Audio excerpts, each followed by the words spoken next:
Student जितने बच्चे 22 फरवरी को हिंदी का पेपर देने वाले हो उनके लिए वीडियो सबसे ज्यादा इंपॉर्टेंट है मेरे प्यारे बच्चों। इस बार टारगेट मेरा है 95 नंबर का, हर एक सब्जेक्ट में कम से कम तो 95 नंबर आना ही चाहिए आप लोगों का। इसलिए आज वीडियो में आप लोगों को बताने वाला हूं महत्वपूर्ण टॉपिक, ठीक है। वन शॉट वीडियो में लेकर आ गया हूं इंपॉर्टेंट क्वेश्चन का मेरे प्यारे बच्चों। इससे बाहर हिंदी में आप लोगों को नहीं आएगा, ठीक है। 70 नंबर बिल्कुल पक्का। आज वीडियो अगर आप देख लेते हो तो 100% मेरी गारंटी है कि 70 नंबर आप लोगों को बिल्कुल पक्का हो जाएगा। पूरे के पूरे महत्वपूर्ण टॉपिक जितने सब कुछ मैं डिस्कस करने वाला हूं मेरे प्यारे बच्चों। सबसे पहले देखो, मैं पहला ही पॉइंट आप लोगों को लेकर आ गया हूं महत्वपूर्ण गद्यांश का, जो कि आपके एग्जाम में कितने नंबर का आता है, 6 मार्क्स का आता है। और मैं चैप्टर वाइज भी लेकर आया हूं, ठीक है, कि कौन से चैप्टर से अधिक क्वेश्चन आता है और उस चैप्टर के कौन कौन से महत्वपूर्ण गद्यांश है, पहले मैं उस डिस्कस करने वाला हूं। सबसे पहला चैप्टर आता है मेरे प्यारे बच्चों आप लोगों का मित्रता चैप्टर। और मित्रता चैप्टर जो फर्स्ट चैप्टर है, इससे कम से कम 3 ऐसे गद्यांश जो सबसे ज्यादा इंपॉर्टेंट है, ठीक है। पूरे चैप्टर में बस मात्र 3 ही ऐसे गद्यांश है जो कि हर बार आपको आता है, जिसमें से मैं पहला आप लोगों को बताने वाला हूं। फिर आपका ममता चैप्टर है, फिर महत्वपूर्ण पद्यांश, बहुत सारी चीजें देखेंगे। सबसे पहले जो आप लोगों का इसमें गद्यांश है जो कि सबसे ज्यादा इंपॉर्टेंट है, जो सबसे ज्यादा बार पूछा गया है, कि विश्वास पात्र मित्र जीवन की एक औसत है। हमें अपने मित्रों से यह आशा रखनी चाहिए कि वे उत्तम संकल्पों से हमें दृढ़ करेंगे, दोषों और त्रुटियों से हमें बचाएंगे, हमारे सत्य, पवित्रता और मर्यादा के प्रेम को पुष्ट करेंगे। जब हम कुमार्ग पर पैर रखेंगे तब वे हमें सचेत करेंगे, जब हम हतोत्साहित होंगे तब वे हमें उत्साहित करेंगे। और ये आपका देखो प्रथम रेखांकित अंश की व्याख्या है, यहां से लेकर यहां तक। फिर यहाँ पे है नीचे कि सच्ची मित्रता में उत्तम से उत्तम वैद्य की निपुणता और परख होती है, अच्छे से अच्छी माता का साधैर्य और कोमलता होती है। ऐसा ही मित्रता करने का प्रयत्न प्रत्येक पुरुष को करना चाहिए। देखो मेरे प्यारे बच्चों, इसमें क्या होता है कि प्रथम रेखांकित अंश की व्याख्या, एक आपका होता है द्वितीय रेखांकित अंश की व्याख्या। अब एग्जाम में आपको या पहला वाला दे देगा या तो आपको नीचे वाला दे देगा, दोनों में से कोई एक ही देगा, दोनों कभी साथ में नहीं देता है। या तो ऊपर वाला दे देगा या तो नीचे का अंडरलाइन कर देगा। दोनों बहुत बार पूछे गए हैं, ऊपर वाला भी कई बार पूछा गया और नीचे वाला भी कई बार पूछा गया, इसलिए मैं आप लोगों को दोनों बताऊंगा, ठीक है। और ये आप नोट कर लो, बहुत ही ज्यादा आईएमपी आप लोगों का पहला मैं आप लोगों को गद्यांश बताने वाला हूं। इसके नीचे 3 प्रश्न रहेंगे। पहला कि प्रस्तुत गद्यांश के पाठ और लेखक का नाम लिखिए, जिसे हम लोग संदर्भ बोलते हैं। और दूसरा कि रेखांकित अंशों की व्याख्या कीजिए, 2 नंबर इसमें दिया जाएगा, 2 नंबर इसमें दिया जाता है। और तीसरा है कि व्यक्ति को अपने मित्रों से कैसी उम्मीद रखनी चाहिए, 2 नंबर इसमें मिलता है, ठीक है। तो सबसे पहले हम लोग संदर्भ देखेंगे। देखो सबसे पहले संदर्भ इसका पहले नोट करो। देखो उत्तर में अ में हम लोग संदर्भ देखेंगे कि प्रस्तुत गद्यांश हमारी पाठ्य पुस्तक हिंदी के गदखंड में संकलित मित्रता, जिसके लेखक आचार्य रामचंद्र शुक्ल जी हैं, मतलब मित्रता चैप्टर से लिया गया है, ठीक है। प्रस्तुत गद्यांश हमारी पाठ्य पुस्तक हिंदी गदखंड में संकलित मित्रता पाठ से लिया गया, यहाँ पे लिख लीजिएगा पाठ से लिया गया है, जिसके लेखक कौन है, आचार्य रामचंद्र शुक्ल जी हैं। बस इतना ही आपको लिखना है संदर्भ में। इसके बाद देखो प्रथम रेखांकित अंश की व्याख्या। अगर आपके एग्जाम में अगर ऊपर वाला दिया रहेगा अंडरलाइन, तो इसे बोलते हैं प्रथम रेखांकित अंश की व्याख्या। तो क्या प्रथम रेखांकित अंश की व्याख्या है कि विश्वास मित्र जीवन की एक औसत है। हमें अपने मित्रों से यह आशा रखनी चाहिए कि वे उत्तम संकल्पों से हमें दृढ़ करेंगे, दोषों और त्रुटियों से हमें बचाएंगे, हमारे सत्य, पवित्रता और मर्यादा के प्रेम को पुष्ट करेंगे। जब हम कुमार्ग पर पैर रखेंगे तब वे हमें सचेत करेंगे, जब हम हतोत्साहित होंगे तब वे हमें उत्साहित करेंगे। अब इतना जो दिया है अंडरलाइन, इसका हमें व्याख्या करना है। तो देखो प्रथम रेखांकित अंश की व्याख्या हेडिंग डाले हैं और लिखेंगे हम लोग यहाँ पे कि आचार्य शुक्ल जी का कहना है कि जिस प्रकार अच्छी औषध मतलब दवाइयां हमारे शरीर को अनेक प्रकार के रोगों से बचाकर स्वस्थ बना देती हैं, उसी प्रकार विश्वसनीय मित्र अनेक बुराइयों से बचाकर हमारे जीवन को उन्नत तथा सुंदर बनाता है। हमारा मित्र ऐसा होना चाहिए जिस पर हमें यह विश्वास हो कि वे हमें सदा उत्तम कार्यों में लगाएगा और हमारे मन में अच्छे विचारों को उत्पन्न करेगा, बुराइयों और गलतियों से हमें बचाता रहेगा, हमें सत्य और मर्यादा के प्रति प्रेम को विकसित करेगा, उनमें किसी तरह की कमी नहीं आने देगा। यदि हमें बुरे मार्ग पर चलेंगे तो वह हमें वो हटाकर सन्मार्ग मतलब अच्छे राह पर चलने की प्रेरणा देगा। जब कभी हमें उद्देश्यों के प्रति निराशा उत्पन्न होगी तो वह आशा का संचार कर अच्छे कार्यों के प्रति हमारा उत्साह बढ़ाएगा। और निष्कर्ष के रूप में कहा जा सकता है कि विश्वासी मित्र हमें गरिमा से जीवन यापन करने में प्रत्येक संभव सहायता प्रदान करेगा, जिससे हम सुविधा एवं सम्मान पूर्वक जी सकें। यह आपका प्रथम रेखांकित अंश की व्याख्या। अगर आपके एग्जाम में शुरू का अंडरलाइन दे दिया तो आप इस तरह व्याख्या करोगे। लेकिन आपके एग्जाम में अगर नीचे वाला दिया है यहां से लेकर कि सच्ची मित्रता में उत्तम से उत्तम वेद की सिनुपुरता और परख होती है, अच्छी से अच्छी माता का साधैर्य और कोमलता होती है, ऐसी मित्रता करने का प्रयत्न प्रत्येक पुरुष को करना चाहिए। अगर यहां तक दे दे नीचे वाला, तो उसका व्याख्या कैसे करोगे? तो उसका व्याख्या देखो, द्वितीय रेखांकित अंश की व्याख्या लिखोगे। आचार्य रामचंद्र शुक्ल जी का कहना है कि जिस तरह कुशल वेद नारी देखकर तत्काल रोग का पता लगा लेता है, उसी प्रकार सच्चा मित्र हमारे गुणों और दोषों को परख लेता है। जिस प्रकार अच्छी माता धैर्य के साथ सभी कष्टों को सहन कर मधुर व्यवहार करती हैं, उसी प्रकार सच्चा मित्र जो होता है अपने मित्र को बड़े धैर्यपूर्वक कुमार्ग से हटाकर स्नेह के साथ सन्मार्ग पर लगाता है। अतः हमें ऐसे मित्र चुनना चाहिए जिस पर हमें यह विश्वास हो कि वह हमें कुमार्ग से हटाकर सुमार्ग की ओर ले जाएगा।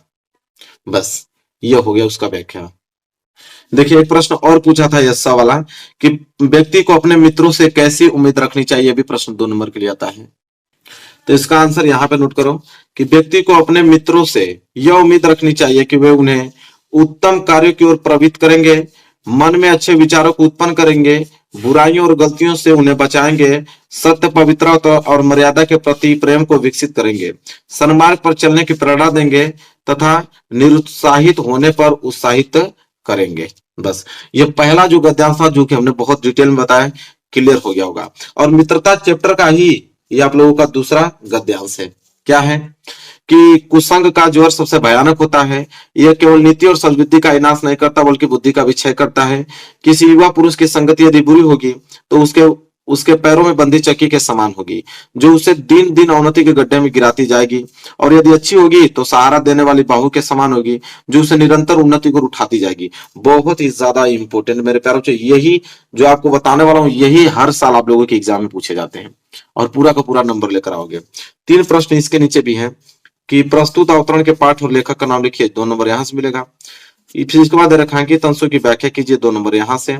फिर युवा पुरुष की संगति के बारे में क्या कहा गया है, 2 नंबर यहां से। तो पहले हम लोग उत्तर किसका देखेंगे, पहला वाला अ वाला, पाठ और लेखक का नाम मतलब संदर्भ।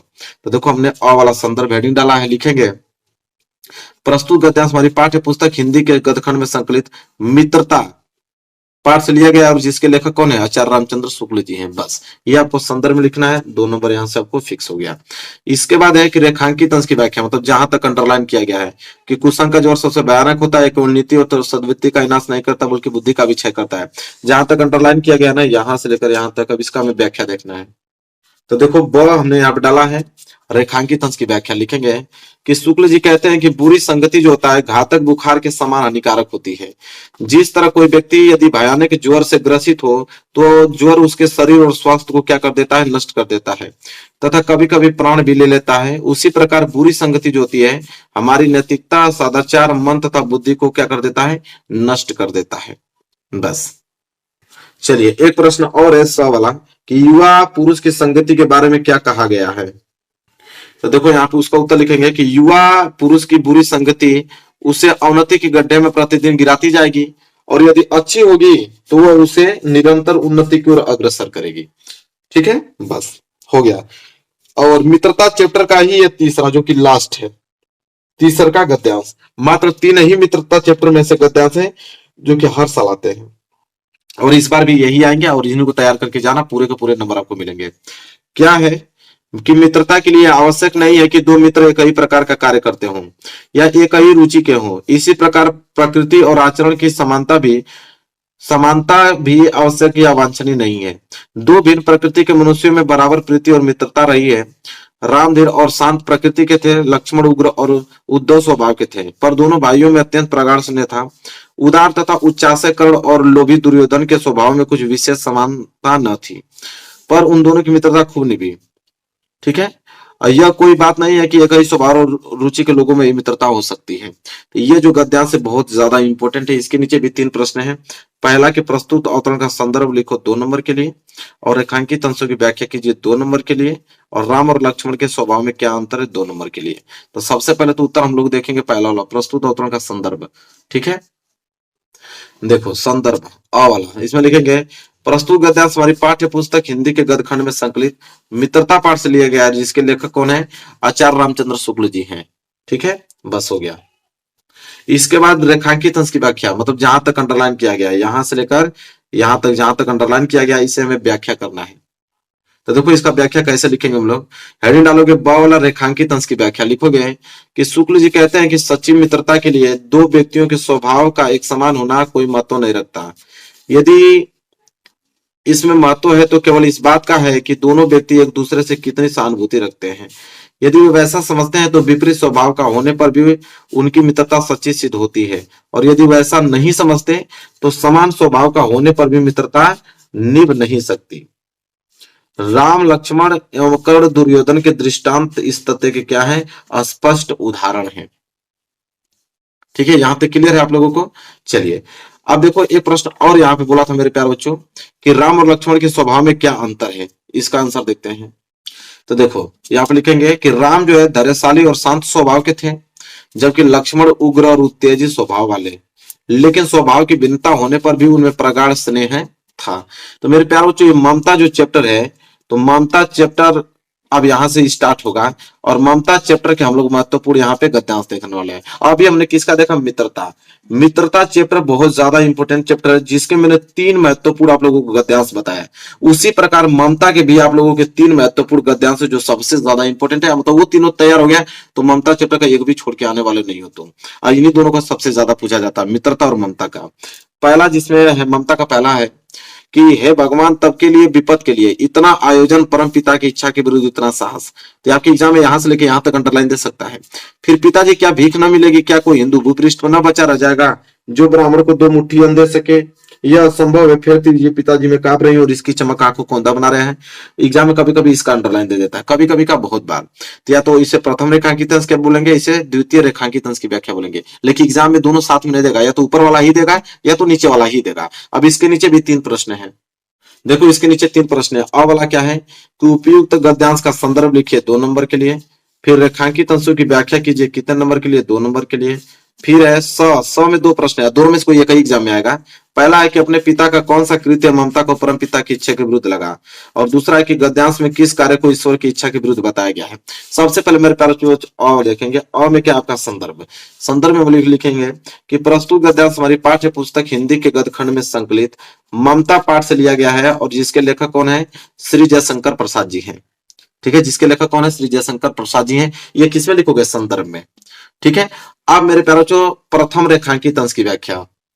अगर आपके एग्जाम में ऊपर वाला अंडरलाइन दे दें कि हे भगवान तब के लिए विपद के लिए इतना आयोजन, परम पिता की इच्छा के विरुद्ध इतना साहस, तो इसका व्याख्या कैसे करोगे। तो देखो हमने डाला है प्रथम रेखांकित अंश की व्याख्या लिखोगे कि लेखक जयशंकर प्रसाद का कहना है कि जब ममता ने सोने के आभूषणों से भरा हुआ थाल देखा तब वह हतप्रभ हो गई। वह आश्चर्य प्रकट करती हुई अपने पिता से कहती हैं कि आप विपत्ति के लिए इतने धन का संग्रह क्यों कर रहे हैं। भगवान की इच्छा के विरुद्ध आपने यह बहुत ही बड़ा क्या किया है, साहस किया है। तो ये ऊपर वाला, जब ऊपर वाला अंडरलाइन दे दे प्रथम रेखांकित अंश की व्याख्या, तो आपको ऐसे करना है। अगर द्वितीय रेखांकित अंश की व्याख्या दे दे यहां तक, ये वाला अंडरलाइन दे दे कि फेर दीजिए पिताजी में कांप रही है और इसकी चमक आंखों को अंधा बना रही है, अगर ये वाला दे दे तो इसका व्याख्या कैसे करोगे एग्जाम में। तो देखो इसका व्याख्या द्वितीय रेखांकित अंश की व्याख्या लिखोगे कि थाल में रखे हुए सुवर्ण के सिक्के जो कि ममता के पिता ने शेरशाह से, शेरशाह मतलब उत्कोच के रूप में, घूस के रूप में स्वीकार किए थे, उनकी चमक ममता की आंखों को अंधा बना रही थी, और ममता का मानना था कि वह विधर्मियों से लिया गया घूस का धन जो होता है विपत्ति का क्या होता है, साधक होता है। ठीक है, अब देखिए मेरे प्यारे बच्चों अगला प्रश्न क्या है इसमें, अगला है इसमें कि 100 वाला, 100 का पहला कि अपने पिता का कौन सा कृत्य ममता को परम पिता की इच्छा के विरुद्ध लगा। तो देखो 100 का पहला क्या लिखेंगे कि अपने पिता के द्वारा शेरशाह से उत्कोच के रूप में, उत्कोच मतलब घूस के रूप में लिए गए सुवर्ण के सिक्के, सोने के सिक्के जो है ममता को परम पिता की इच्छा के विरुद्ध लगा। ठीक है, ये वाला अगर ये प्रश्न एग्जाम में नहीं आएगा तो ये वाला पक्का देगा, मतलब दोनों में से कोई एक ही देता है। ये वाला क्या है कि गद्यांश में किस कार्य को ईश्वर की इच्छा के विरुद्ध बताया गया है। तो हम लोग लिखेंगे देखो दूसरा वाला कि प्रस्तुत गद्यांश में ममता के पिता द्वारा विधर्मी शेरशाह से घूस ले लेने के कार्य को ममता ने भगवान की इच्छा के विरुद्ध बताया गया है। ठीक है, चलो अब ममता चैप्टर का एक दूसरा हम लोग महत्वपूर्ण गद्यांश देखने वाले मेरे प्यारे बच्चों। कि अश्वर वही पास आया, ममता ने रुक रुक कर कहा कि मैं नहीं जानती कि वह सांसद था या साधारण मुगल, पर एक दिन इसी झोपड़ी के नीचे वह रहा। मैंने सुना था कि वह मेरा घर बनवाने की आज्ञा दे चुका था। मैं आजीवन अपनी झोपड़ी के खोदे जाने के डर से भयभीत रही। भगवान ने सुन लिया, मैं आज इसे छोड़े जाती हूँ। तुम इसका मकान बनाओ या महल में अपने चिर विश्राम गृह को जाती हूँ। बहुत ही ज्यादा इंपॉर्टेंट मेरे प्यारे बच्चों है, बहुत ज्यादा इंपॉर्टेंट है। इसके नीचे 3 प्रश्न है कि प्रस्तुत अवतरण का संदर्भ लिखिए 2 नंबर, और रेखांकित अंशों की व्याख्या कीजिए 2 नंबर, और चिर विश्राम गृह से क्या आशय है 2 नंबर। सबसे पहले हम लोग क्या देखेंगे, प्रस्तुत अवतरण का संदर्भ देखेंगे। संदर्भ देखो अ वाला संदर्भ, ठीक है, हेडिंग डाले हमने, लिखेंगे कि प्रस्तुत गद्यांश हमारी पाठ्य पुस्तक हिंदी के गद्य खंड में संकलित ममता पाठ से लिया गया है, जिसके लेखक कौन है, श्री जयशंकर प्रसाद जी हैं। ये आपका संदर्भ हो गया, ठीक है। इसके बाद मेरे प्यारे बच्चों रेखांकित अंश की व्याख्या, कि मैंने सुना था कि वो मेरा घर बनवाने की आज्ञा दे चुका था। मैं आजीवन अपनी झोपड़ी के खोदे जाने के डर से भयभीत रही। भगवान ने सुन लिया, मैं आज इसे छोड़े जाती हूँ। तुम इसका मकान बनाओ या महल में अपने चिर विश्राम गृह को जाती हूँ। इसका व्याख्या हम लोग कैसे करेंगे, आप पहले हेडिंग डालोगे रेखांकित अंश की व्याख्या। हेडिंग डालने के बाद तब लिखोगे, श्री जयशंकर प्रसाद जी कहते हैं कि ममता ने अश्वारोही को बुलाकर उससे कहा कि उस व्यक्ति ने मेरे घर का नवनिर्माण कराने का आदेश अपने एक अधीनस्थ को दिया था। मैं पूरी जिंदगी इस भय से भयभीत रही कि कहीं मैं अपने इस मामूली घर से भी बेघर न हो जाऊं, लेकिन ईश्वर ने मेरी प्रार्थना सुन ली और मुझे जीवित रहते बेघर होने से क्या किया, बचा लिया। आज मैं इस घर को छोड़कर जा रही हूँ, अर्थात अब मेरे जीवन का अंत समय निकट आ गया है। अब तुम यहाँ से अब तुम यहाँ पर मकान बनाओ या महल, मुझे कोई चिंता नहीं, क्योंकि अब मैं अपने उस घर में जा रही हूं जहां मुझे अनंत काल तक क्या होगा, विश्राम प्राप्त होगा। यह था उसका व्याख्या। एक प्रश्न और मेरे प्यारे बच्चों, सवाल कि चीर विश्राम गृह से क्या आशय है। तो देखिए सवाल हमने लिखा है कि चीर विश्राम गृह से आशय ऐसे गृह से है जहां मनुष्य अनंत समय तक विश्राम कर सके, अथवा ऐसा गृह जिसका अस्थायित्व अंतहीन समय तक बना रहे, जिसमें व्यक्ति अंतहीन समय तक विश्राम भी कर सके। अब मेरे प्यारों से तीसरा देखो, ये तीसरा है किसके, ममता चैप्टर का। ममता चैप्टर का तीसरा महत्वपूर्ण गद्यांश मित्रता ममता, ये दोनों तो पूछे जाते हैं सबसे ज्यादा, 90% इन्हीं का गद्यांश पूछा जाता है, 90% मैं आपको बता रहा हूं, ठीक है। चलिए क्या है कि यहाँ पर लिखेंगे, काशी के उत्तम में धर्म चक्र विहार मौर्य एवं गुप्त सम्राटों की कीर्ति का खंडहर था। भग्न चूड़ा तीर्ण गुल्मों से ढके हुए प्राचीन ईंटों के ढेर में बिखरी हुई भारतीय शिल्प की विभूति ग्रीष्म की चंद्रिका में अपने को शीतल कर रही थी। जहां पंचवर्षीय भिक्षु गौतम का उपदेश ग्रहण करने के लिए पहले मिले थे, उसी स्तूप के भग्नावशेष की मलिन छाया में एक झोपड़ी के दीपालोक में एक स्त्री पाठ कर रही थी। अन्यंतो मायम जना पुरिया पास्ते, ठीक है। आप देखो ये बहुत ज्यादा, अभी आप लोगों को मैं बताऊं सच में तो 2023 में हिंदी के 7 सेट के पेपर होते हैं, 7 सेट में 4 सेट में ये क्वेश्चन पूछा गया था, ठीक है, फर्स्ट टाइम। और यही प्रश्न 2024 में भी लॉन्च होगा, इस बात की मेरी गारंटी है, ठीक है, क्योंकि जब प्रश्न आ जाते हैं तो उसका रिपीटेशन होना चालू हो जाता है। देखो 3 प्रश्न है। पहला, उपयुक्त गद्यांश का संदर्भ लिखिए 2 नंबर के लिए, रेखांकित अंश की व्याख्या कीजिए 2 नंबर के लिए, धर्म चक्र कहाँ स्थित है 2 नंबर के लिए। सबसे पहले मेरे प्यारे बच्चों हम लोग क्या देखेंगे, संदर्भ लिखेंगे कि प्रस्तुत गद्यांश हमारी पाठ्य पुस्तक हिंदी के गद्य खंड में संकलित ममता पाठ से लिया गया और जिसके लेखक कौन है, श्री जयशंकर प्रसाद जी हैं। बात खत्म। यह क्या है, संदर्भ लिख दिया। इसके बाद रेखांकित अंश की व्याख्या, मतलब जहां तक अंडरलाइन किया गया है कि भग्न चूड़ा तीर्ण गुल्मों से ढके हुए प्राचीर ईंटों के ढेर में बिखरी हुई भारतीय शिल्प की विभूति ग्रीष्म की चंद्रिका में अपने को शीतल कर रही थी। इसका व्याख्या करना है तो ब वाला हेडिंग डालोगे, रेखांकित अंश की व्याख्या लिखोगे इसमें कि श्री जयशंकर प्रसाद जी का कहना है कि काशी में भारत का पवित्र तीर्थ स्थल है। इसके उत्तर में सारनाथ, जहां बौद्ध भिक्षुकों के बौद्ध विहार टूटकर खंडहरों में बदल चुके थे। इन बौद्ध विहारों को मौर्य वंश के राजाओं तथा गुप्त कालों के सम्राटों ने बनवाया था। इन बौद्ध विहारों में तत्कालीन वास्तुकला और शिल्पकला को बेजोड़ नमूने अब भी स्पष्ट दिखाई दे रहे थे, जो कि मौर्य और गुप्त वंश के सम्राटों की कीर्ति का ज्ञान करते प्रतीत हो रहे थे। इन भवनों के शिखर टूट चुके थे, खंडारों की दीवारें जो पर घास भूस तथा लताएं उग गई आई थी, टूटी फूटी ईंटों के ढेर इधर उधर बिखरे पड़े थे और इन ईंटों में बिखरी पड़ी थी भव्य भारतीय शिल्प कला, ग्रीष्म ऋतु की शीतल चांदनी में यह उत्कृष्ट शिल्पकला अब अपने को भी शीतल कर रही थी। ठीक है, यह था रेखांकित अंश की पूरा डिटेल में व्याख्या। इसके बाद 16वां प्रश्न है कि धर्म चक्र कहाँ स्थित था। चलो इसका आंसर देख लो। तो देखो 16, धर्म चक्र मौर्य और गुप्त सम्राटों की कृति के अवशेष रूप में काशी के उत्तर में सारनाथ नामक स्थान पर स्थित था। ठीक है, तो देखो मित्रता और ममता दोनों के मैंने 6 महत्वपूर्ण यहाँ पे आप लोगों को गद्यांश बता दिया, इससे 12 के एग्जाम में नहीं आने वाला है। अब हम देखेंगे मेरे प्यारों जो महत्वपूर्ण पद्यांश, और पहला हम लोग सूरदास वाला देखने वाले, वो भी पद चैप्टर से लिया गया। किससे? पद चैप्टर से। ठीक है, पहला जो है जो सबसे ज्यादा इंपॉर्टेंट है, अब सूरदास के पद में 3 ऐसे जो पद्यांश है जो सबसे ज्यादा इंपॉर्टेंट है, वही एग्जाम में आएंगे। जिसमें से पहला है कि उद्धव मन न भय 10-20, एक हुतो सो गयो श्याम संग को अवराधी ईस, इंद्र शिथिल कई केसन बिनी जया देई बिनु शीस, आशा लागी रहती तन श्वासा जीवमी कोटि बरिस, तुम सौ सखा श्याम सुंदर के सबल जोग के इस सुर हमारे नंद नंदन बिनु और नहीं जगदीश। ये बहुत ही ज्यादा इंपॉर्टेंट पद्यांश है मेरे प्यारों, जो तैयार रख लेना। ठीक है, पहला है, 3 इसमें महत्वपूर्ण है, मैं पहला को बता रहा हूं। अब उसके नीचे प्रश्न है, पहला कि प्रस्तुत पद्यांश का संदर्भ हिंदी में अनुवाद करो, और दूसरा है कि उद्धव जी मथुरा से गोकुल क्यों आए थे। अब मेरे प्यारों जो डिटेल में समझो, पहला उत्तर में लिखेंगे संदर्भ, और संदर्भ में लिखेंगे कि यह पद श्री सूरदास द्वारा रचित सूर सागर नामक ग्रंथ से हमारी पाठ्य पुस्तक हिंदी के काव्यखंड में संकलित पद शीर्षक से उद्धृत, मतलब पद शीर्षक से उद्धृत है। अब इसका प्रसंग भी लिखना होता है, प्रसंग लिखेंगे कि प्रस्तुत पद भ्रमर गीत प्रसंग का एक सरस अंग है। श्री कृष्ण ने मथुरा चले जाने पर गोपियां अत्यधिक व्याकुल हैं। उद्धव जी गोपियों का योग का संदेश देने मथुरा से गोकुल आए हैं।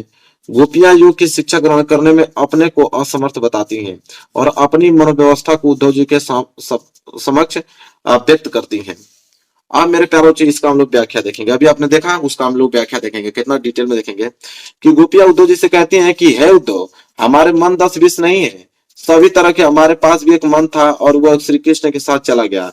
अतः हम मन के बिना तुम्हारे बताए गए निर्गुण ब्रह्मा की आराधना कैसे करें, अर्थात बिना मन के ब्रह्मा की आराधना संभव नहीं है। श्री कृष्ण के बिना हमारी सारी इंद्रियां निष्क्रिय हो जाती हैं और हमारी दशा बिना सिर के प्राणी जैसी हो गई है। हम कृष्ण के बिना मृतवर्त हो गई हैं। जीवन के लक्षण के रूप में हमारी जो श्वास है केवल इस आशा में चल रही है कि श्री कृष्ण मथुरा से अवश्य लौटेंगे और हमें उनके दर्शन प्राप्त हो जाएंगे। श्री कृष्ण के लौटने की आशा के सहारे हम करोड़ों वर्षों तक जीवित रह लेंगे। गोपिया उद्धव जी से कहते हैं कि हे उद्धव, तुम तो कृष्ण के अभिन्न मित्र हो और संपूर्ण योग विधा तथा मिलन के उपायों की ज्ञात हो। यदि तुम चाहो तो हमारा योग मतलब मिलन अवश्य करा सकते हो। सूरदास जी कहती है कि गोपिया उद्धव से कह रही हैं कि हम तुम्हें यह स्पष्ट बता देना चाहती हैं कि नंद जी के पुत्र श्री कृष्ण को छोड़कर हमारा कोई आराध्य नहीं है। हम तो उन्हीं के परम उपासिका हैं। चलिए देखिए दूसरा प्रश्न है, उद्धव जी मथुरा से गोकुल क्यों आए, यह प्रश्न है, इसका भी उत्तर देखते हैं। चलिए देखिए, तो लिखेंगे कि उद्धव जी गोपियों का योग मतलब मिलन का संदेश देने के लिए कहा मथुरा से कहां पे आए थे, गोकुल आए थे। ये हो गया। अब देखो दूसरा जो सबसे ज्यादा इंपॉर्टेंट है, उन्हीं चैप्टर के पद चैप्टर के सूरदास जी लिखे हैं। ठीक है, उन्हीं के दूसरा कि चरण कमल बंधु हरिराई जाकी कृपया पंगु गिरी लगे, अंधे को सब कुछ दर्शाई, बहरे सुने गुंग पुनी बोले, रंग चले सर चित्र धराई, सूरद्वा स्वामी करुणा में बंदो थी पाई। अब इसमें से आपको चाहे 2 लाइन का अंडरलाइन दे सकता है या 3, लेकिन इसमें सब देता है। ठीक, कोई भी दे सकता है, इसलिए मैं पूरा बता रहा हूं आप लोगों को, तो पूरा डिटेल में, एक नंबर आप लोगों का कटने वाला नहीं मेरे प्यारे बच्चों। इसके नीचे प्रश्न रहेगा आपका, प्रस्तुत पद्यांश में संदर्भ सहित हिंदी में व्याख्या कीजिए। ससंदर्भ इसमें बताना है आपको, मतलब कि संदर्भ भी लिखना है, प्रसंग भी लिखना है, व्याख्या भी बताना है। इसके बाद दूसरा है, कवि सूरदास जो है भगवान के चरणों की वंदना बार बार क्यों करना चाहते हैं। चलिए सबसे पहले तो हम लोग इसका संदर्भ देखेंगे। उत्तर में देखो पहला पॉइंट हमने डाला हेडिंग संदर्भ, इसमें तो देखिए संदर्भ हम लोग लिखेंगे पहले कि यह पद श्री सूरदास द्वारा रचित सूरसागर नामक ग्रंथ से हमारी पाठ्य पुस्तक हिंदी के काव्यखंड में संकलित पद शीर्षक से उद्धृत है। देखिए पद शीर्षक से उद्धृत है।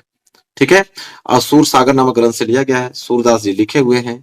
ठीक है, अब इसका प्रसंग लिखेंगे। प्रसंग कि इस पद में भक्त कवि सूरदास जी ने श्री कृष्ण की महिमा का वर्णन करते हुए उनके चरणों की वंदना किया है, यह प्रसंग में है। अब इसका हम व्याख्या देखेंगे मेरे प्यारे कि भक्त शिरोमणि सूरदास श्री कृष्ण के कमल रूपी चरणों की वंदना बल चल करते हुए कहते हैं कि इन चरणों का जो प्रभाव है बहुत ही ज्यादा व्यापक है और इनकी कृपया हो जाने पर लंगड़ा व्यक्ति जो है पर्वतों को लांग लेता है और अंधे को सब कुछ दिखाई देने लगता है। और इन चरणों के अनोखे प्रभाव के कारण 12 व्यक्ति जो है सुनने लगता है और गूंगा पुनः बोलने लगता है। किसी दरिद्र व्यक्ति पर श्री कृष्ण के चरणों की कृपया हो जाने पर वह राजा बनकर अपने सिर पर राज छत्र धारण कर लेता है। सूरदास जी कहते हैं कि ऐसे दयालु प्रभु श्री कृष्ण के चरणों की मैं बार बार वंदना करता हूँ। ठीक है, यह उसका मेरे प्यारों जो व्याख्या हो गया। देखिए इसके नीचे एक प्रश्न और पूछा था कि कवि सूरदास भगवान के चरणों की वंदना बार बार क्यों करना चाहते हैं। तो देखिए उत्तर में लिखेंगे कि कवि सूरदास श्री कृष्ण के कमल रूपी के चरणों की महिमा का चित्रण करते हुए कहते हैं कि हे प्रभु, मैं आपके चरणों की वंदना करता हूं क्योंकि आपके चरण कमल के समान कोमल हैं। इनकी महिमा जो है अपरंपार है, जिनकी कृपया लंगड़ा व्यक्ति पर्वतों पर लांग जाता है और आपकी कृपया से असंभव कार्य भी संपन्न हो जाता है। अतः ऐसे दयालु श्री कृष्ण के चरणों की कवि जो सूरदास बार बार वंदना करते हैं। सूरदास स्वामी में जो है अनुप्रास अलंकार है, क्योंकि ये प्रश्न पूछ लेता है कि सूरदास स्वामी में कौन सा अलंकार है, तो मैं इसमें ऐड कर दिया हूं कि सूरदास स्वामी में अनुप्रास अलंकार है, ताकि आपको कोई दिक्कत ना हो, कहीं से भी प्रश्न पूछे आप बता सको अच्छे से।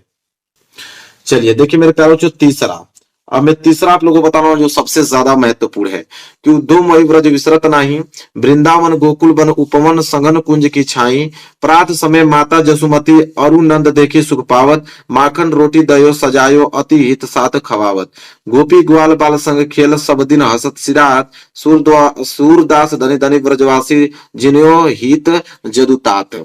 ठीक है, यहां से लेके यहां तक मेरे प्यारे बच्चों बहुत ही ज्यादा इंपॉर्टेंट है, उसी चैप्टर का है। देखिए इसके नीचे दो प्रश्न है कि प्रस्तुत पद्यांश का ससंदर्भ हिंदी में व्याख्या कीजिए और दूसरा कि उपयुक्त पंक्ति में किस समय का वर्णन किया गया है। तो सबसे पहले तो हम लोग संदर्भ लिखेंगे मेरे प्यारे बच्चों कि यह पद श्री सूरदास द्वारा रचित सूरसागर नामक ग्रंथ से हमारी पाठ्य पुस्तक हिंदी के काव्यखंड में संकलित देखो पद शीर्षक से उद्धृत है, मतलब उसी चैप्टर से लिया गया है जो अभी हमने दो बताया है। इसके बाद प्रसंग में लिखेंगे कि प्रस्तुत पद में उद्धव ने मथुरा पहुंचकर श्री कृष्ण को वहां की सारी स्थिति बताई, जिसे सुनकर श्री कृष्ण भाव विभोर हो गए। इस पर वे उद्धव से अपनी मनोदशा व्यक्त करते हैं। अब इसका हम व्याख्या देखेंगे। क्या व्याख्या है इसका कि श्री कृष्ण ने उद्धव से व्रजवासियों की दीन दशा सुनी और उन्हीं के ध्यान में खो गए। वे उद्धव से कहते हैं कि मैं ब्रज को भूल नहीं पाता हूँ, वृंदावन और गोकुल के वन उपवन सभी मुझे याद आते रहते हैं, वहां के घने कुंजों की छाया को भी मैं भूल नहीं पाता। नंद बाबा और यशोदा मैया को देखकर मुझे जो सुख मिलता था वो मुझे रह रह कर स्मरण हो आता है। वे मुझे मक्खन रोटी और भली प्रकार जमाया हुआ दही कितने प्रेम से खिलाते थे। ब्रज की गोपियां और ग्वाल बालों के साथ खेलते हुए मेरे सभी दिन हंसते हुए बिता करते थे। ये सभी बात मुझे बहुत याद आती हैं। सूरदास जी ब्रजवासियों को धन्य मानते और उनके भाग्य की सराहना करते हैं, क्योंकि श्री कृष्ण को उनके हित का चिंता है और श्री कृष्ण के ब्रजवासियों के प्रति जो था क्षण ध्यान करते हैं। तो ये था रेखा, वहां पे उसका व्याख्या हमने पूरा बता दिया डिटेल में। इसके बाद एक प्रश्न और था मेरे प्यारों नीचे जो पूछा था कि उपयुक्त पंक्ति में किस समय का वर्णन किया गया है, क्योंकि 2 नंबर इसमें मिलता है, 4 नंबर इसमें मिलता है। तो 2 नंबर देख लेते हैं। 2 नंबर के लिए है कि श्री कृष्ण के जीवन के आरंभ का जो समय वृंदावन और गोकुल में बीता उसी का वर्णन उपयुक्त पंक्ति में किया गया है और उसी समय का ध्यान करते हुए श्री कृष्ण ने उद्धव से अपनी मनोदशा व्यक्त कर रहे हैं। ठीक है, चलिए तो यह 3 हमने उस चैप्टर का भी बता दिया। तो मेरे प्यारे बच्चों जो आज की वीडियो हमने बताया उससे आप लोगों के 12 नंबर बिल्कुल महत्वपूर्ण गद्यांश और पद्यांश से बिल्कुल क्लियर हो गया। ठीक है, इसी तरह मैं आप लोगों के एक वीडियो में पूरे टॉपिक कवर करा के 95 नंबर आप लोगों का बिल्कुल फिक्स करा दूंगा मेरे प्यारे बच्चों। तो वीडियो को लाइक कर देना, चैनल पे ना तो चैनल को जरूर सब्सक्राइब कर लेना। मिलेंगे एक प्यारे से नेक्स्ट वीडियो में, तब तक के लिए धन्यवाद।